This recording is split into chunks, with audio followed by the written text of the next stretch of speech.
Welcome back everyone to another sewing tutorial. This tutorial is on the Michiè number 115. I'm doing the bubble view with the square collar. Although you can omit the collar or you can put on a different collar, the bubble goes together the same way. So I'm making this bubble for a 3-month-old baby boy, and I'm putting on a little bit of lace embellishment. And yes, little boys can wear lace. This is actually lace handed down from this little boy's great grandmother, and I thought it would be a good embellishment for the collar, so I'm doing a little bit of a miter treatment and some lace shaping. And you can see there, that's one of the mitered corners completed. And like I said, you can omit this collar, you can embellish this collar differently, you can do some hand embroidery, you can do some different lace stuff, whatever your little heart desires, you just do that, because that's the flexibility that you do and the sewing allows. You do what you want.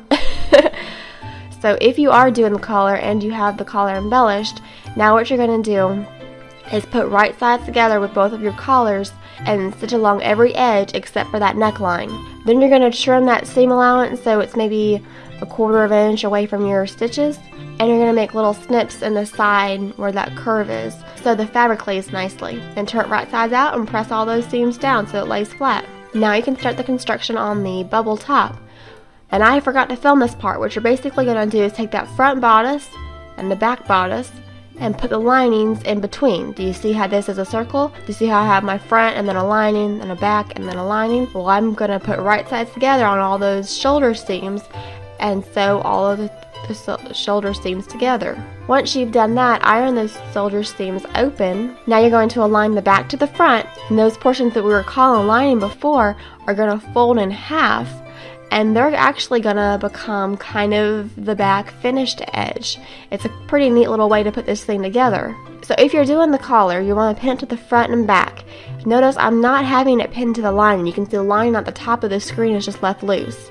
So you want to take this to the machine and just do your first round of stitches just through the top and back. And once those stitches are in, now you're going to pin that lining over top of it and stitch from one side of the back to the other back along that neckline. When you're done with that, you can trim that seam allowance to about 1/4 inch or so, and then make little snips all along that neckline. I did it about every 1/4 to a 1/2 inch. You can always do more. If you start to fold that back and it's not laying nicely, you can always go back and snip some more. So once you have it ironed, this is how your collar should look. And notice there is a gap between the collar and the edge of the back on both sides.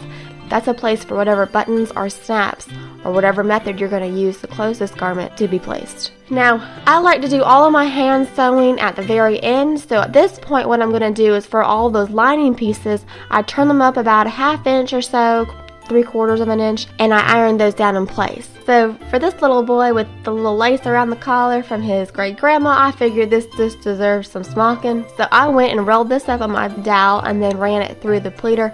I believe I used 10 rows, which is 8 rows of pleating, because I like to have a row on either side that's only for holding. Now you can either gather the front edge of that bubble if you don't have a pleater or you don't feel like doing any smocking. If you do decide to pleat it, you're going to need to pull out the threads so you have about a 1/2 inch, 3/4 inch seam allowance on each side. And then what I like to do is I pair up 2 to 3 threads at a time, and I knot those all along one side. Then after I've pulled out the seam allowance on the other side, I will pull those taut until it matches the front yoke leg. This was my first time using the Sewline glue basting pin, if you will. I'll leave the link for it in the description box. It's basically an item that you can use in lieu of pins. So you run it across the fabric like I'm doing on one side, and then you sort of press it to the fabric that you want it to join with. And the idea is that it keeps all these little pleats in place while you go to your sewing machine and sew them on. I'm sort of undecided if I really like this or not. It's definitely better than using just regular straight pins. I don't quite think it's better than back smocking that first holding row in place. However, back smocking, it takes a ton more time. So it does do a lot better than pins, and I was happy with the result of it, or else I would have pulled it out and started again. But I generally, if there's a way to do it that takes 10 times longer than another way, I generally will like the way it takes longer, because I don't know, I'm just crazy that way. It is a good little notion. Like I said, it's better than straight pins. I don't think it's better than back smocking by hand, although it is a lot faster than back smocking by hand, so to each their own, right? Anyway, so once I've sewed this down in place, I very lightly press this up. You don't want to squish all those pleats, so just barely have your iron touch. You don't want the whole weight of your iron pressing down on these pleats. Now we can start work on the bottom piece of the back of the bubble, and in order to do this, you're going to have to make a casing. You're going to want to take a strip of fabric. I just take one that I know is going to be longer than what I need, and it's about 2 inches wide. That'll work just fine. Then you're going to want to find the center of your back, which I'll just put the sides together and then iron over so I have a crease there. Cut along that crease, and then what you're going to want to do is take that casing strip that I just showed you and put that right sides together and have the casing strip underneath the bottom. So what you're seeing here going through the sewing machine, that's the bottom on top and the casing strip on the bottom. You're just going to sew a little bit, and as you sew to make the bottom of your casing lay correctly, you're just going to want to angle that slit off to the side. Once you get to the bottom, you can sort of move the fabric around and start to sew again, and you'll get out from that bottom corner without any creases in your stitches. Once you've done that, you're going to want to snip that middle section to release the tension, and then trim up the seam allowances on both sides. Like I said, you take that bottom section of the bubble and you move it over at a slant, so you're going to have an irregular seam allowance there, so you want to just trim that up. And then what I like to do is I'll fold that casing strip over about 1/4 of an inch and press, and then I'll fold it over another 1/4 of an inch and press, and at that point it should be flush with the stitches from the casing. And I will just iron that in place and pin it so I can do the handwork later. Then you're going to run 2 rows of gather stitches along the top of that bottom piece, like so. This is also the way you could do the front of the bubble if you didn't want to do all of the pleating and smocking.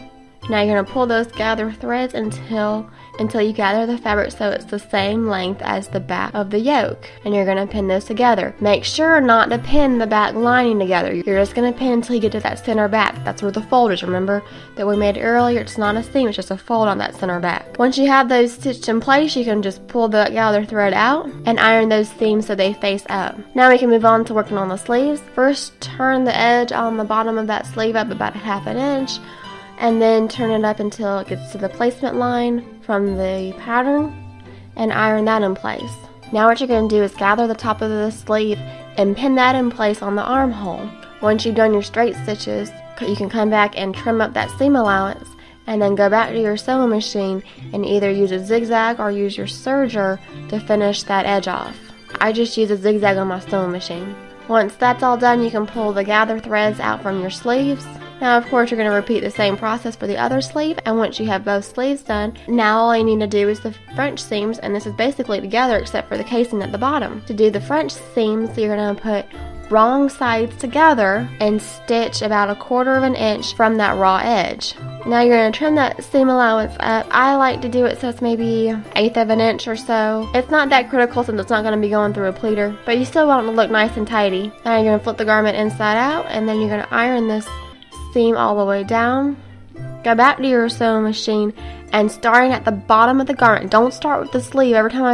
At least for me, every time I start with the sleeve, I don't get the alignment that I like. So anyway, starting at the bottom of the garment, you're going to stitch up just past those raw edges, and this second row of stitches are enclosing those raw edges, and this makes a French seam. It's an enclosed seam. It's very strong, and it's a great old technique. Once you have both of your French seams in place, remember you've got one on the other side as well, you can work on finishing the bottom. What I like to do is just fold up the bottom edge of each crotch about 1/2 inch, and then sew that just like it is. So that way you've taken care of the raw edge from the inside, but you won't see those stitches on the outside. And I know this is a little detail, and it may not matter to you if you see the stitches on the outside, but I figure if you put enough time into a garment, you might as well make it look as clean and tidy as possible. These little details, to me, make a difference. So I just pin that in place so it doesn't move while I go to do the leg casings. To do the leg casings, you're going to want to turn up that bottom edge about 1/4 of an inch and press that in place. You don't need to pin it, just press it, and then turn up that edge an additional 3/8 to 1/2 inch, and again press that in place. Now go to your sewing machine and sew right on that edge that you just turned up, and this will create a casing. Cut some elastic to the designated length as specified in the pattern for the size that you're making, and then put a safety pin on the edge of your elastic. This safety pin will allow you to feed this elastic through the casing. And what I like to do is once I feed the elastic through the casing enough that I've reached the back edge, I'll just go ahead and sew that back edge of the elastic down in place so I don't have to worry about it coming through the casing as I keep pulling. Then continue to pull through the casing until you get that safety pin out to the other side. Take it to your sewing machine and sew that down. I like to sew it looking at the right side of the garment so I can put those stitches exactly where I like them and just go over the same spot again and again a couple times. But you want to go over the same placement of those stitches so they're nice and neat. Once you've done that, you have that casing done on one of the legs. You're just going to repeat it to the other side. So I finished this garment off with snaps, and I have a video that explains that process here. And once all of the handwork was done for the finishing as well as the smocking, here is the finished garment. I hope this was helpful. If you have any questions, just leave them in the comments below and I will do my best to answer them. Appreciate y'all watching, and we'll catch y'all next time.